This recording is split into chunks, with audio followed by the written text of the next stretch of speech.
Welcome to study Hindi 786। आज हम वाच्य पढ़ेंगे। वाच्य की परिभाषा। यहाँ हम पहले कुछ विद्वानों के अनुसार वाक्य की परिभाषा देखते हैं। वाच्य उस क्रिया रूपांतरण को कहते हैं जिसके माध्यम से क्रिया में कर्ता, कर्म या भाव के अनुसार परिवर्तन ज्ञात होते हैं। यह परिभाषा है डॉक्टर हरदेव बहारी की। अर्थात वाच्य क्रिया के उस रूपांतरण को कहा जाता है जिसमें कर्ता, कर्म और भाव के अनुसार परिवर्तन होता है। दूसरी परिभाषा है भाव या कर्ता या कर्म के अनुसार क्रिया का प्रयोग वाच्य कहलाता है। वाच्य से इन तीनों में से एक की प्रधानता ज्ञात होती है। अर्थात वाच्य से हमें यह पता चलता है कि क्रिया भाव के अनुसार है, कर्ता के अनुसार है या कर्म के अनुसार है। यह परिभाषा है डॉक्टर भोलानाथ तिवारी की। अब हम एक परिभाषा समझने के लिए पढ़ते हैं। क्रिया का कर्ता या कर्म या भाव के वचन और लिंग के अनुसार प्रयुक्त होना वाच्य कहलाता है। अर्थात क्रिया कर्ता के अनुसार है, कर्म के अनुसार है या भाव के अनुसार। ये हमें उनके वचन और लिंग से पता चलता है कि क्रिया किसके अनुसार है और उसे ही हम क्या कहते हैं, वाच्य कहते हैं। वाच्य के भेद। कृतवाच्य, कृत्रिवाच्य, क्रमवाच्य और भाववाच्य। कृत्रिवाच्य परिभाषा। जहाँ क्रिया कर्ता के वचन और लिंग के अनुसार प्रयुक्त होती है वहाँ कृत्रिवाच्य होता है। अर्थात क्रिया जो होती है वो कर्ता के अनुसार होती है। कर्ता का यदि हम वचन और लिंग इन दोनों को बदलते हैं तो क्रिया का वचन और लिंग भी बदल जाता है। तो जहाँ क्रिया कर्ता के वचन और लिंग के अनुसार प्रयुक्त होती है वहाँ कृत्रिवाच्य होता है। पहचान। ऐसी क्रिया की मुख्य पहचान यह है कि कर्ता का वचन और लिंग परिवर्तित करने पर क्रिया भी परिवर्तित हो जाती है। कृतवाच्य में क्रिया सकर्मक और अकर्मक दोनों तरह की हो सकती है। अर्थात कृतवाच्य में क्रिया सकर्मक भी हो सकती है और अकर्मक भी।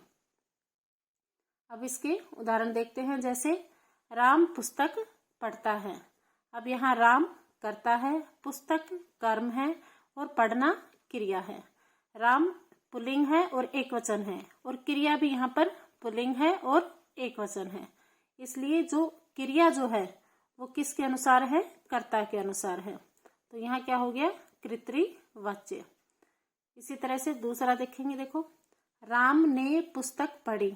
यहाँ राम पुल्लिंग और एकवचन है, कर्ता है, लेकिन यहाँ पर पढ़ी क्रिया जो है वो स्त्रीलिंग में है। अर्थात ये जो क्रिया है ये अब कर्ता के अनुसार न होकर किसके अनुसार है, कर्म के अनुसार है। तो यहाँ पर क्या हो गया कि ये कर्मवाच्य है। राहुल व कृष्ण क्रिकेट खेल रहे हैं। यहाँ पर राहुल व कृष्ण बहुवचन में है, दो है, और क्रिया भी जो है खेल रहे हैं ये भी बहुवचन में है। तो यहाँ क्या हो गया, राहुल व कृष्ण क्रिकेट खेल रहे हैं, यानी क्रिया जो है वो कर्ता के अनुसार है। तो क्या हो जाएगा, कृत्रिवाच्य। रमेश गया। यहाँ पर कर्म नहीं है, रमेश कर्ता है और गया क्रिया है, कर्म इसमें नहीं है। तो यहाँ पर जो क्रिया है वो कर्ता के अनुसार ही है, तो ये हो गया कृत्रिवाच्य। दूसरा है कर्मवाच्य। कर्मवाच्य में परिभाषा। जहाँ क्रिया कर्म के वचन और लिंग के अनुसार प्रयुक्त होती है वहाँ कर्मवाच्य होता है। अर्थात क्रिया जो होती है वो कर्ता के अनुसार न होकर कर्म के अनुसार होती है, वहाँ कर्मवाच्य होता है। इसकी पहचान के लिए ऐसी क्रिया की मुख्य पहचान यह है कि यदि कर्म का लिंग और वचन बदल दिया जाए तो क्रिया भी परिवर्तित हो जाती है, जबकि कर्ता का वचन और लिंग परिवर्तित करने से क्रिया में कोई परिवर्तन नहीं होता।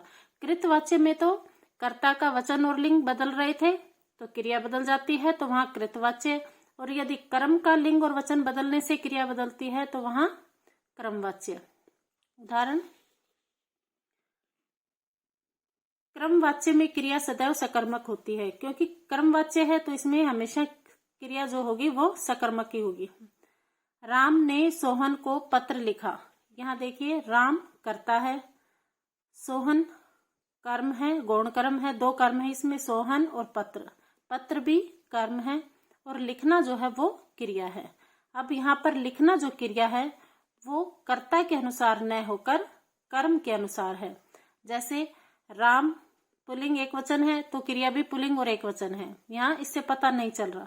लेकिन यदि हम कर्म को बदलते हैं, जैसे राम ने सोहन को पत्र की जगह, पत्र पुल्लिंग था और पत्र की जगह स्त्रीलिंग लिया हमने चिट्ठी लिखी, तो यहाँ पर चिट्ठी कर्म को बदलने से क्रिया बदल गई है।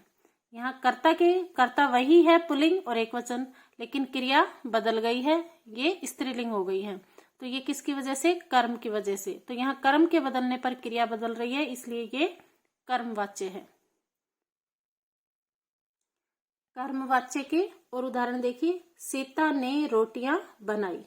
अब यहाँ सीता एक वचन स्त्रीलिंग है और यहाँ पर बनाई शब्द भी स्त्रीलिंग है, लेकिन यहाँ अब कर्म को बदलने से क्रिया बदलती है तो फिर कर्मवाच्य है। यहाँ देखिए सीता ने रोटियों की जगह हमने इसका रोटियां स्त्रीलिंग थी, पराठे लिए, पराठे पुल्लिंग है, तो इसको कर्म को बदलने से यहाँ देखो क्रिया बदल गई है। सीता ने पराठे बनाए, तो यहाँ कर्म को बदलने से क्रिया बदल रही है।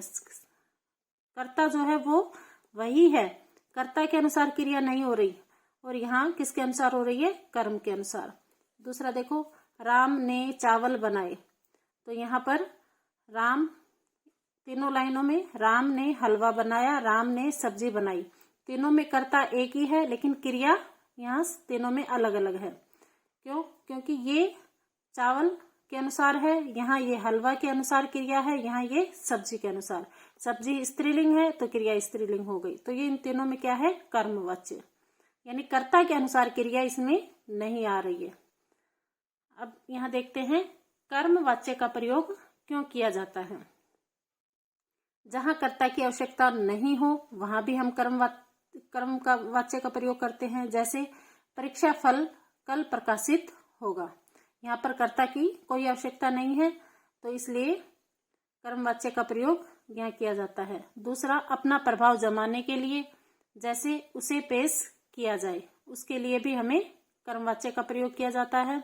संभावना व्यक्त करने के लिए, जैसे शायद कल वर्षा होगी, इसलिए इन तीनों कारणों से कर्मवाच्य का प्रयोग किया जाता है। अगला है भाववाच्य। भाववाच्य, जहां क्रिया भाव के अनुसार प्रयुक्त हो वहां भाववाच्य होता है। अर्थात क्रिया यदि कर्ता के अनुसार है तो कर्तृवाच्य, कर्म के अनुसार है तो कर्मवाच्य, और क्रिया यदि भाव के अनुसार है तो वहां भाववाच्य होता है। पहचान, वाक्य भाववाच्य में वाक्य प्राय नकारात्मक होता है, यानी नहीं शब्द का अधिकांश प्रयोग होता है उसमें। वाक्य में क्रिया सदैव अकर्मक होती है, उसमें कर्म नहीं होता। क्रिया एक वचन में होती है, क्रिया हमेशा उसमें एक वचन में रहती है, बहुवचन में क्रिया का प्रयोग इसमें नहीं होता है। और इस भाववाच्य में कर्ता की असक्षमता का पता चलता है, अर्थात कर्ता कोई कार्य करने में सक्षम है या नहीं इसका पता हमें चलता है। जैसे राम से चला नहीं जाता है, यहाँ पर राम से चला नहीं जाता है, यहाँ पर देखो चला नहीं जाता है, जो कर्ता है उसकी असक्षमता का पता चलता है।